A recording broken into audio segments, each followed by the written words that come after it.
বন্ধুরা, চলুন আজকে আপনাদের সাথে শেয়ার করি নলেন গুড়ের পায়েস। তো তার জন্য প্রথমে নিয়ে নিয়েছি, দেখলেন, গুড় একটা থালাতে, খেজুরের গুড় আর দুধটা ফুটে গেছে।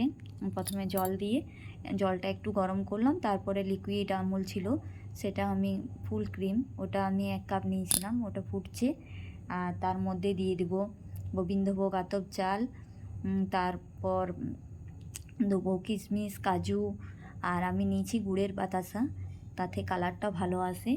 তো চলুন আপনাদের সাথে ভিডিওটা শেয়ার করলাম, কেমন লাগছে অবশ্যই কমেন্ট করে জানাবেন।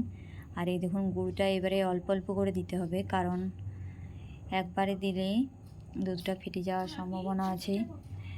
তো সেই কারণে আমি একবারে না দিয়ে আস্তে আস্তে দুবারে করে গুড়টা দিচ্ছি, যাতে পায়েসটা কেটে না যায়।